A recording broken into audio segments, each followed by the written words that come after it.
Assalamualaikum warahmatullahi wabarakatuh. Perkenalkan, nama saya Adirian Yunanda, mahasiswa Politeknik Negeri Lampung, program studi Budidaya Perikanan.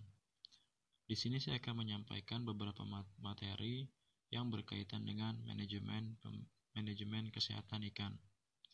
Materi yang pertama yaitu tentang metode pengobatan pada ikan yang terjangkit penyakit. Yang kedua, cara memperbanyak probiotik. Yang ketiga, bioasai atau bahan pencemar. Yang keempat, pengujian sel darah putih. Dan yang kelima, menghitung hemoglobin. Di sini saya akan menjelaskan satu persatu dari materi yang telah saya sebutkan tadi. Yang pertama, metode pengobatan ikan. Jadi ketika ikan atau inang itu terserang penyakit, ada beberapa cara atau metode untuk menyembuhkan penyakitnya. Metode yang pertama yaitu melalui penyuntikan. Melalui penyuntikan yaitu dengan cara kita menganalisa atau kita mencari tahu penyakit yang menyerang pada ikan tersebut. Kemudian barulah kita menentukan jenis obat yang akan kita gunakan. Selain dari itu juga kita harus memperhatikan tingkat keparahan pada ikan. Barulah kita dapat menentukan dosis yang akan kita gunakan. Kemudian metode yang kedua yaitu melalui pakan. Sama halnya dengan metode yang pertama, kita harus mengetahui tingkat keparahan dari penyakit yang menyerang pada ikan. Ketika kita sudah mengetahui tingkat keparahannya, barulah kita dapat menentukan dosis. Setelah kita menemukan dosisnya, kemudian obat yang kita pilih kita campurkan di pakan, kemudian kita berikan ke ikan. Untuk metode melalui pakan, alangkah baiknya kita hanya memberikan pakan kepada ikan yang sakit. Jadi dalam suatu populasi kita pilih atau kita ambil ikan yang sakit, kemudian kita letakkan di media khusus, kemudian kita berikan pakan yang telah kita campurkan dengan obat-obatan agar penggunaan obat itu lebih efektif. Kemudian cara yang ketiga yaitu perendaman. Untuk cara yang ketiga ini sama juga halnya dengan cara yang kedua. Alangkah baiknya kita mengambil ikan yang terserang penyakit pada suatu populasi agar penggunaan obat menjadi lebih efektif dan tepat sasaran. Selain itu juga, hal yang harus diperhatikan dalam metode ini adalah penggunaan dosis tentunya, karena penggunaan dosis ini akan berpengaruh pada kesembuhan ikan. Kemudian yang terakhir yaitu oles. Metode oles ini biasa digunakan pada ikan-ikan yang mengalami luka bagian luar atau penyakit bagian luar seperti jamur atau borok. Caranya cukup mudah, yaitu kita mengambil ikan yang terserang penyakit, kemudian kita oleskan dengan obat yang berbentuk krim atau salep. Setelah beberapa detik, barulah kita masukkan kembali ikannya ke dalam air. Kemudian materi yang kedua terkait dengan cara memperbanyak probiotik.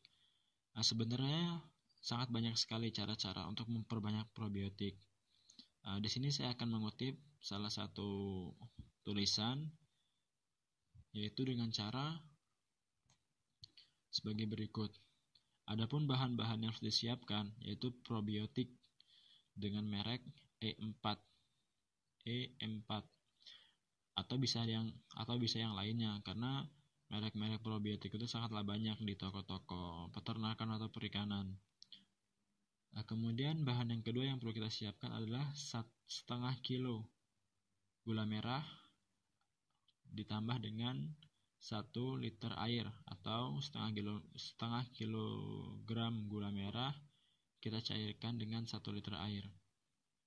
Kemudian sari nanas sebanyak 4 buah, kemudian kita campurkan ke dalam 38 liter.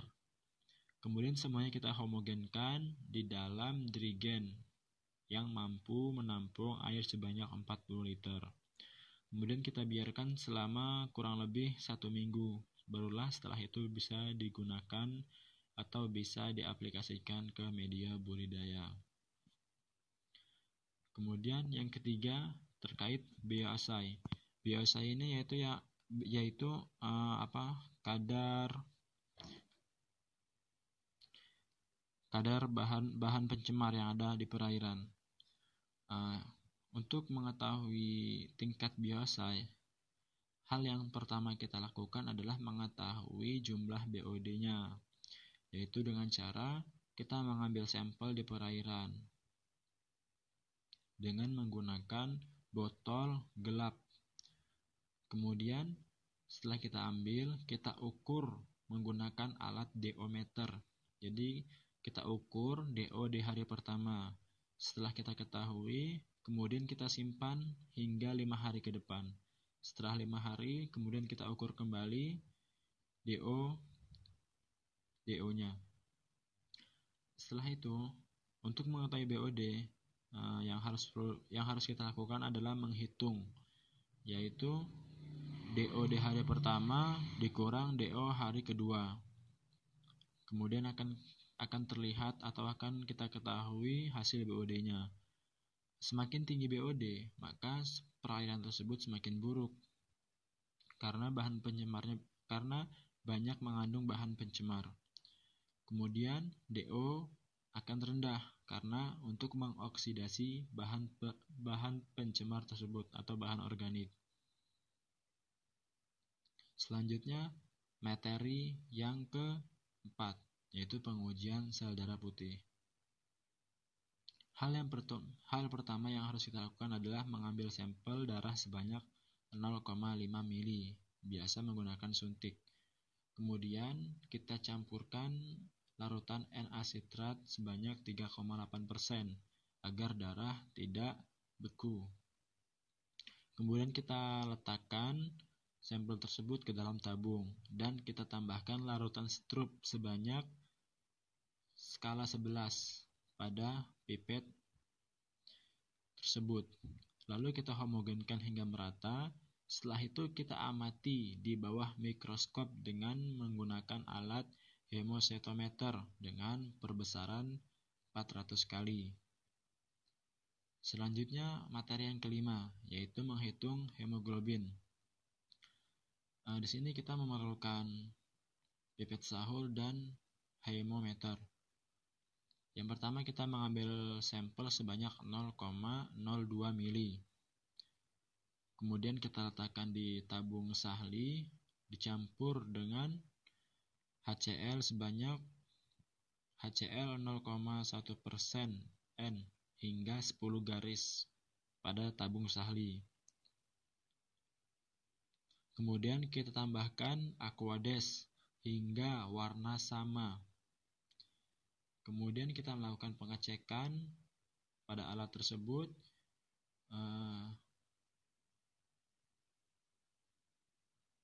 Pada angka tersebut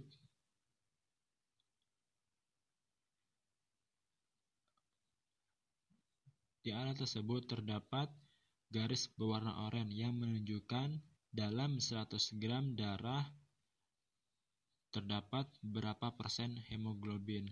Misalkan di situ menunjukkan angka 5%. Berarti di dalam 100 gram darah terdapat 5% hemoglobin. Sekian materi yang dapat saya sampaikan. Saya akhiri. Wassalamualaikum warahmatullahi wabarakatuh.